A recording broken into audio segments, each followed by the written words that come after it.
What if I told you there is a plant that has been used to cleanse the air, calm the nerves, soothe the skin, flavour the stew, and maybe even ward off evil spirits, all while growing happily on your windowsill? Meet sage.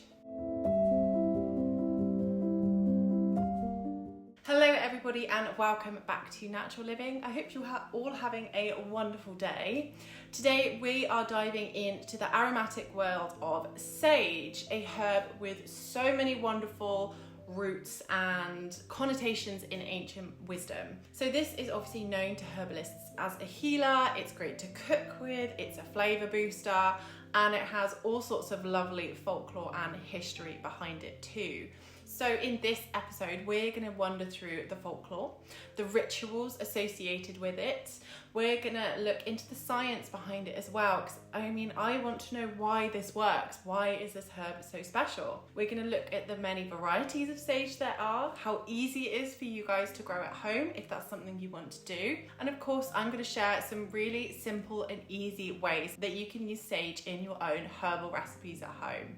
So make sure you're cozy and you've got your herbal tea going, and let's get into the video.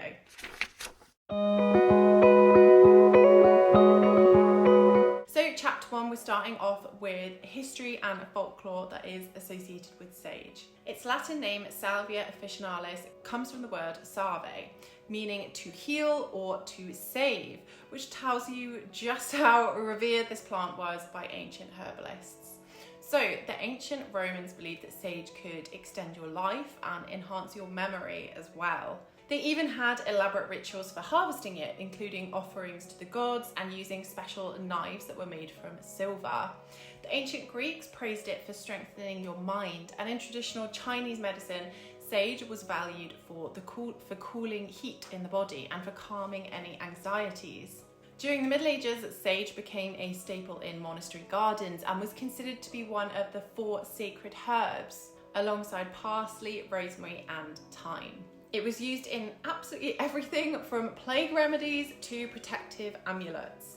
In medieval Europe in particular, sage was thought to bring immortality, which would be great, but alas, it doesn't. A famous Latin proverb goes, "Why should a man die while sage grows in his garden?" It was planted around homes and monasteries as a protective barrier against any evil or any illness that they thought was about at the time. Sage has been burned in sacred rituals across many different cultures throughout time. In indigenous North American traditions, white sage in particular is used in smudging ceremonies to clear away any negative energy and to invite in spiritual clarity and to connect to the divine. Of course, it is always important to approach this with cultural respect and awareness too. Sage was associated with things like wisdom, fertility, and feminine power. It was said that women who grew abundant sage were destined to be strong matriarchs or skilled healers. Midwives and wise women often kept sage for menstrual and for menopausal support, and I do believe that sage is used even in modern day for menopausal symptoms too. In some folk traditions, sleeping with sage under your pillow was said to bring prophetic dreams. It was also used in things like love spells or divination rituals, believing to bring about truth or light or to reveal any secrets.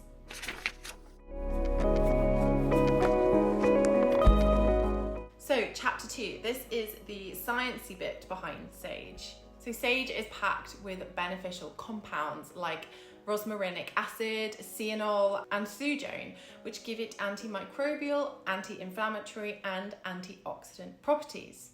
So sage tea has been shown to help with sore throats, to help with things like mouth ulcers and gum inflammation as well. It is often used as a kind of mouth gargle for that very reason, to help refresh your mouth. It also helps to ease digestion issues like bloating, or if you've got a slow, sluggish digestion, it helps that. But one of the most fascinating things about sage is its effects on memory and brain health. So some small studies have suggested that it could support cognitive function, especially in aging of brains as well, which is really, really cool. And the potential for this is huge. Sage can also help regulate sweating, making it a really gentle remedy for if you have any menopause or hot flushes or any kind of nervous perspiration that you may have. And its essential oil is often used in natural skincare for acne prone or for inflamed skin. Of course, as I say with all herbs, disclaimer, if you do have any medical concerns, please go see your doctor and double check with them before you start taking any herbal remedies, particularly if you're pregnant or breastfeeding.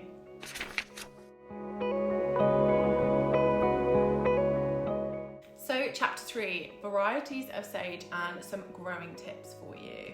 So there are over 900 varieties of sage, and I'm not going to go through all of them. Do not panic, this would be like a 5-hour long video. We're just going to go through the top ones. So starting off with common garden sage. This is a classic culinary variety with its kind of traditional soft grey leaves and a strong earthy aroma. This is great for your teas, your stuffings and herbal medicine. Next up we have purple sage, very similar to common sage but with a more purpley tinged leaves, go figure. It adds a really beautiful touch to your garden and to your plate because just of the way it looks, it is beautiful. And then we have pineapple sage. So this is a slightly sweeter variety with bright red flowers which have a really fruity scent. Bees and birds, well hummingbirds in particular, really like this one. Then we have of course white sage, which was traditionally used in the more ceremonial smoke rituals, particularly used by indigenous cultures. So sage itself loves sunshine and well-drained soil. It's pretty drought tolerant and once it's established, it doesn't need kind of fussing over. It's pretty happy just sat in its terracotta pot or in your cottage garden borders, that kind of thing. It's really quite a hardy plant. Trim it and harvest from it regularly to keep it bushy and to encourage new growth as well.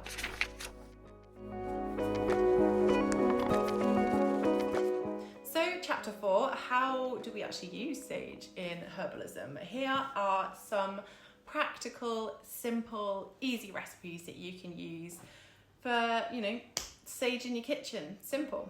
So starting off with sage tea, which is specifically designed for any sore throat you may suffer with. So steep 1 to 2 teaspoons of dried sage leaves in hot water for up to 5 minutes, strain them and then slowly, you can drink it, it doesn't taste the best, but you can gargle it, which is probably a nicer way of consuming it. If you do want to drink it, then you can add some lemon or some honey just to tweak the taste a little bit, so it's a bit more palatable. If you are struggling with a sore throat though, mixing it with honey is so good because it is obviously antibacterial as well, so those two are such a good combination. So then we have a sage facial steam. So all you do is add a few fresh sage leaves to a bowl of hot water, lean over with like the towel kind of draped over you and just breathe in really deeply. It's really cleansing for your skin and to clear your sinuses. You can also add tea tree oil, eucalyptus oils as well to just really help open up your sinuses. Next up we have sage infused vinegar. So fill a jar with sage leaves and cover with apple cider vinegar. I like to use organic, and let it steep for 2 to 4 weeks, then let it strain. You can use it as a hair rinse, a kitchen spray, or on your salads and things like that. Next is sage salt. So blend some dried sage leaves with some flaky sea salt. You can literally just mix them together. It's really simple and it is perfect for your roast veg, roast dinners. You can even put it on some popcorn if you want some savoury popcorn. It adds a really nice kind of earthy taste to it. Then we've got a sage foot soak. So add a handful of sage leaves to a basin of warm water, and you could add in some, Epsom salts, Himalayan salt, all that kind of thing, and just soak your feet in the hot water. It's antibacterial, deodorizing, and really, really soothing. So there we go. There is everything that I managed to find out about sage. Please let me know in the comments if you grow sage. It's definitely something that I am absolutely going to introduce to our herb garden once we get going with that. Yeah, I'm really excited to have that because it's just such a beautiful herb. I love how soft the leaves are. It's a really, really great tool to have in your garden. If you use sage, or if you have any lovely, sage and onion stuffing recipe or something like that, please share them in the comments below. It'd be great to get a conversation going without that.